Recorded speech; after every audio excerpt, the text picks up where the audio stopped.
Thomas Soto, 6h-9h sur Europe 1. Le débrief de la matinale, les temps forts de ce que vous avez entendu ce matin sur Europe 1. Une prise d'otage à Disney qui dure depuis près de 9 heures maintenant. À qui profite le temps qui passe ?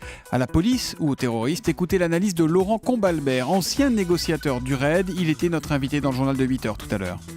Plutôt au fort de l'ordre, puisque ça laisse le temps au dispositif de s'installer, ça permet de faire du renseignement et ça permet aux négociateurs de créer le lien. Maintenant, à l'intérieur, des otages qui sont nombreux, qui sont certainement sous stress, on peut imaginer que la pression est en train de monter et c'est un jeu d'équilibre entre le temps qui profite à la police et celui qui va mettre la pression sur les otages. Voilà pour cette prise d'otage qui se poursuit dans un café de Sydney en Australie. Manuel Valls souhaite obtenir un gel des tarifs des autoroutes. Le président de Vinci Autoroute, Pierre Copé, était mon invité pour la question qui fâche de 7h15 sur Europe 1 et il estime avoir déjà suffisamment donné.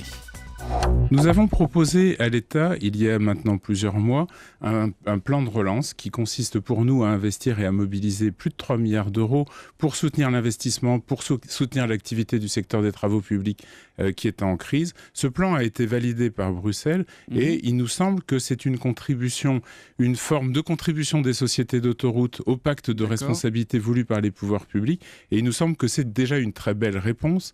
Voilà, Pierre Copé qui a également estimé qu'il n'y avait pas de magot des autoroutes, contrairement à ce que dit et répète le gouvernement. Alors que le musée de l'immigration sera inauguré tout à l'heure, en fin d'après-midi, Moed Altrad, né en Syrie et récemment élu entrepreneur de l'année en France, était mon invité pour l'interview Vérité d'Europe 1. À 7h45, je lui ai demandé comment réconcilier, selon lui, Français et immigrés. Je pense que c'est un apport mutuel de l'immigré vers la France et de la France vers l'immigré. Il faut parler vrai aux gens, vous savez. Ce discours politique, codé, un peu policé, il n'est pas très intéressant parce qu'il n'est pas audible, il n'est pas compris par l'immigré. Votre invité confiant et réaliste sur l'immigration, analyse Jérôme Ripoul sur Twitter avec le hashtag E1Matin. Nous vous en parlions à 8h. La Cour des comptes tire la sonnette d'alarme. Le régime des retraites serait menacé de faillite. C'est un sujet qui vous a beaucoup fait réagir, notamment Hichem de Saint-Brouin-les-Fosses, c'est en Haute-Marne, et qui vous demande, Olivier Samin, pourquoi n'avons-nous pas le même régime de retraite entre le privé et le public ? Pourquoi ne pas s'aligner ?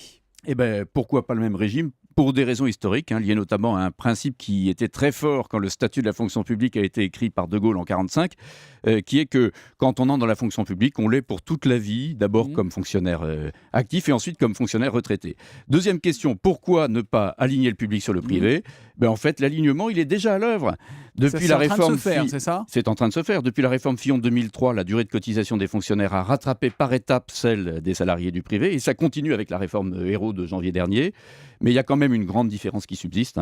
La retraite des fonctionnaires est calculée sur le salaire des 6 derniers mois de la carrière, alors que la retraite des salariés du privé, elle, est calculée sur les 25 meilleures années. C'est plus avantageux puisque globalement, les 6 derniers mois, on gagne mieux sa vie que les 25 dernières années. Voilà, vous avez tout compris. Voilà, et voilà pour cette réponse à Hichem qui nous a appelé au 3921. Vous pouvez vous aussi réagir à la matinale tous les jours de 6h à 9h, également par Twitter avec le hashtag E1Matin ou sur europe1.fr.